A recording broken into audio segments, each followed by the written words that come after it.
कांता जी को आपने सुना, जिनके सौजन्य से आपका यह कार्यक्रम हो रहा है, क्योंकि कांता जी ने बड़े विस्तार से और बड़े अजस्वी ढंग से बात को रख चुकी हैं।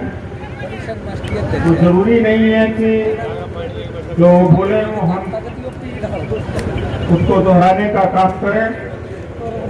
साथियों, सबसे पहले यह हम बता देना चाहते हैं कि ये जो पंचायत है किसान आंदोलन के समर्थन में हम अपने लिए कर रहे हैं, न कि किसान आंदोलन का समर्थन केवल कर रहे हैं। आज के दिन में देश में अगर कोई ताकत बची हुई है आरएसएस और बीजेपी को मुकाबला करने का, तो किसान ही बचे हुए हैं। और इनके आंदोलन ने सिद्ध कर दिया कि यही एक ताकत है जो ये फांसीवादी ताकत को रोक सकता है। इसलिए हमें इनके साथ खड़े हो जाना चाहिए, पीछे लग जाना चाहिए। रिजर्वेशन बचाना हो तो, संविधान बचाना हो तो आज के दिन में किसान आंदोलन के साथ खड़ा हो करके ही बचाया जा सकता, हम अकेले नहीं कर सकते। इस सच्चाई को जानना चाहिए। हमारे यहाँ मुलाजिम हैं, कुछ सामने हैं, कुछ बगल में हैं, कुछ अभी मैं सर्किट हाउस में बैठ के बात कर रहा था, वहाँ पर वो नाम सिंह जी भी पधारे थे। मैं यही बात कर रहा था कि हम एहसान करने इनके ऊपर नहीं आए, बल्कि इनका एहसान है कि संविधान बचाने के लिए ये लड़ रहे हैं, हमें खड़ा हो जाना चाहिए। और इसके बाद हम सर्किट हाउस में भी बैठने का काम करेंगे। फिर आगे की रणनीति तय करी जाएगी। जैसे आज कांता जी ने कहा कि दिल्ली में भी लाखों किसानों के साथ हम वहां इकट्ठा होंगे, किसान आंदोलन का साथ देंगे, न कि हमने अभी कैथल में किया था, कुछ क्षेत्र में किया था और आज हम रोहतक में कर रहे हैं। कि आगे पीएल कटारिया जी के नेतृत्व में गुड़गांव में भी किया जाएगा। साथियों, एक कांता जी ही हैं जो एक दलित मत को बचाने की लड़ाई लड़ रही। और पिछले दिनों जब यहाँ मनोहर लाल खट्टर जी आए थे, जिन्होंने कहा था कि हम रुकने नहीं देंगे, इनको 6-7 घंटा पुलिस ने डिटेन कर रखा था। मुझे गर्व है इस बात के ऊपर कि एक महिला नेत्री को डिटेन कर रखा था। कभी लगता है कि पुरुष से ज्यादा एक महिला नेतृत्व की ताकत से घबरा करके ऐसा मनोहर लाल खट्टर जी की सरकार ने किया। इसलिए अगर खट्टर जी का ला रहे और जो भी उनको अपने यहां बुला रहा, वो जो डॉक्टर लोग बुला रहे हैं, जो आरक्षण से डॉक्टर बने हुए हैं, लानत है उनको। 11 दिसंबर 1949 में आरएसएस ने संविधान को जलाया था। डॉक्टर अंबेडकर का पुतला फूका था और गोलवलकर ने कहा था कि डॉक्टर अंबेडकर ने संविधान दूसरे देशों से चोरी करके लिखा है। जिसने इतना अपमान किया हो बाबा साहब डॉक्टर अंबेडकर का, और वो लोग आज बुला रहे हैं जिन्होंने पुतला जलाया था, जिन्होंने संविधान को नहीं माना है, हम उनकी निंदा करते हैं और उनका बहिष्कार किया जाना चाहिए।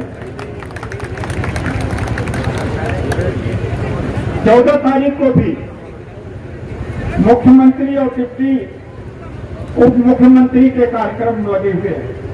पूरे हरियाणा के अंदर यह मैसेज जाना चाहिए कि जो भी बाबा साहब का जयंती आरएसएस बीजेपी के नेताओं को बुला करके करा रहे हैं, वो अम्बेडकर विरोधी हैं, वो दलित विरोधी हैं और वो आरएसएस के चमचे हैं। उनका पूरे हरियाणा के अंदर सामाजिक बहिष्कार किया जाना चाहिए। आज इस पंचायत में हम फैसला लेते हैं।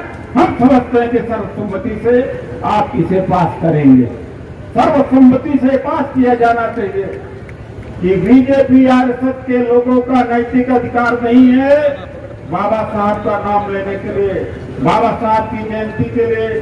ठीक कहा कांता जी ने कि लड़ाने के लिए किया है कि किसान नेता रोकेंगे तो दलित नाराज होगा। किसान नेताओं को रोकने की जरूरत नहीं है। अगर हमने बाबा साहब का नमक खाया है, आरक्षण का फायदा लिया है, अधिकारी बने हैं, टीचर बने हैं, सरपंच बने हैं, विधायक बने हैं, पार्षद बने हैं, तो लानत है कि किसानों को रोकने की जरूरत इनको रोकना चाहिए जिन्होंने बाबा साहब का इतना मान किया था। यही मैं आपको संदेश यहां से देना चाहता हूं।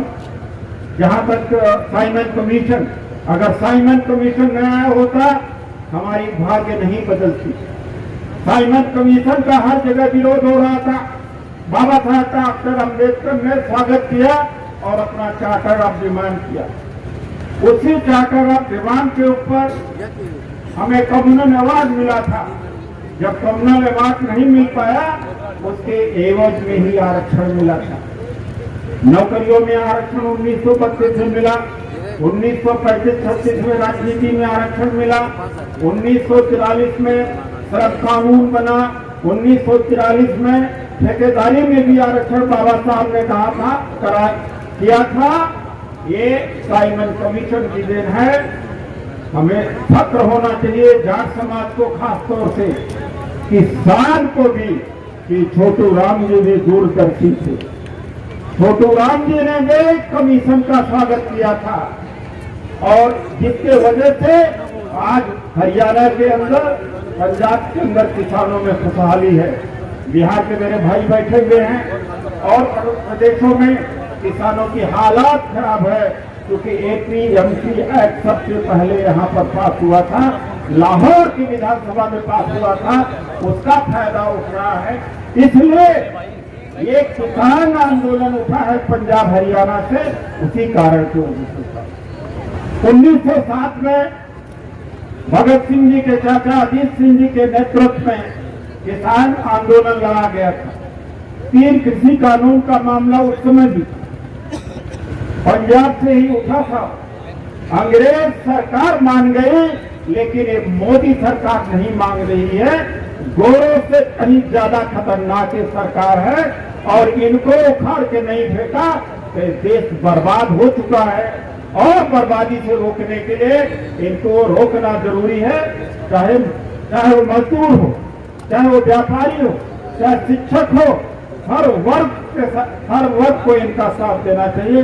अगर नहीं दिया तो आप इस देश के अंदर एक समय वो आएगा कि लोग नेक्कर में घूमेंगे, आधे कपड़े में घूमेंगे, एक वक्त खाना में जिंदा रहेंगे। करोड़ों लोग बेरोजगार हो गए, करोड़ों लोग। इस देश का प्रधानमंत्री को अनएम्प्लॉयमेंट की कोई चिंता नहीं है, अर्थव्यवस्था की चिंता नहीं है। निगम से लेकर के लोकसभा का प्रचार का ही काम इस देश के प्रधानमंत्री ने काम रखा है और कुछ भी इनके और कुछ नहीं सोचता।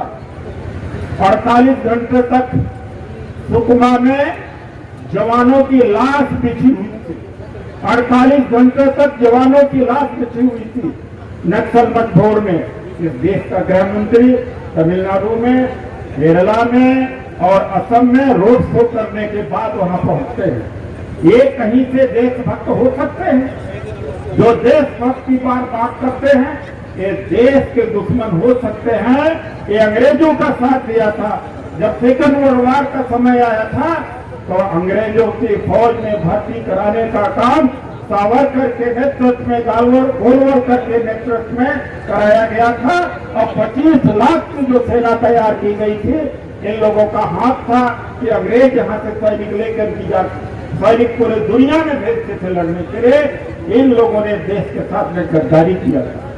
ये वो लोग, तो मैं यही आप लोगों से कहूंगा कि छोटू राम जी जैसा गुरनाम जी ने बहुत अच्छा नारा दिया कि जो जाट भाई हैं, किसान भाई हैं, तो डॉक्टर अंबेडकर की तस्वीर अपने घर में लगाए, और जो दलित भाई हैं छोटू राम जी की तस्वीर अपने घर में लगाए, वरना 36 जाति बनाम एक जाति। फिर 36 जातियों में भी एक ए और बी दो गुट कर देना, एक कई गुटों में कर देते। इस तरह का ये षड्यंत्र हमारे देश के साथ में ही ये करते हैं, तो इनको समझने की जरूरत है। कांता जी अकेले नहीं है। कांता जी को जब पुलिस ने डिटेन किया था, हम तैयार बैठे हुए थे, हम सोशल मीडिया पर भी काम कर रहे थे, तैयार बैठे हुए थे, तमाम नेताओं से बात किया, मुख्यमंत्री कार्यालय में बात किया। हम साथ अगर किसी का लेते हैं तो अंतिम दम तक उस साथी के साथ खड़े होते हैं, पीछे हम नहीं हटते। हरियाणा के जो कर्मचारी लोग हैं आज 100-150 की संख्या से ज्यादा नहीं आ पाए। मुझे तकलीफ इस बात का है, इसी हरियाणा से एक एक जिले से 60 गाड़ी 50 गाड़ियां निकलती थी, तब जाकर के 5 आरक्षण विरोधी आदेशों को हमने वापस कराया था। दिल्ली जाप कर देते जब आरक्षण का मामला फंसा था। एक लड़ाई अभी तक हम नहीं जीत पाए। ये गलती यहाँ के मुलाजिमों की है, यहाँ की समाज की है कि वो 5 आरक्षण विरोधी आदेश वापस हो जाने के बाद ये आराम करने लगे, और हरियाणा में अभी भी ग्रेड 2 ग्रेड 1 में पदोन्नति में आरक्षण नहीं दिया गया। हरियाणा में अभी भी शेड्यूल कास्ट कमीशन नहीं बन पाया है। हमने बहुत कोशिश किया था, लगभग बनकर के तैयार हुआ था 2-3 साल पहले, लेकिन यहाँ पर अभी तक बन नहीं पाया। मैं फिर से कहूंगा कि उठ खड़ो हो, जो इससे 97-98 में खड़े हुए थे, उसी तरीके से हमारे साथ खड़ा हो, और हमें दोनों जो आपके मांगे हैं इसका पूरा करा करके दम लेंगे। ये हम आपके सामने आज वचन दे करके जाते हैं। तो साथियों, इन शब्दों के धन्यवाद माननीय डॉक्टर गुजराल जी का। इन्होंने जो कहा कि हम जिसका साथ देते हैं और लेते हैं तो आखिरी दम तक लेते हैं, तो हम भी आपके ही नक्शे कदम पर चले रहे, आपसे ही सीखते हैं। हमने भी जो आपको बोल दिया तो उसको आखिरी दम तक निभाएंगे, और हम किसान आंदोलन को जीतते अपने किसान भाइयों को घर वापसी कराएंगे। ये संकल्प आज हम लेते हैं। मैं अपनी सभी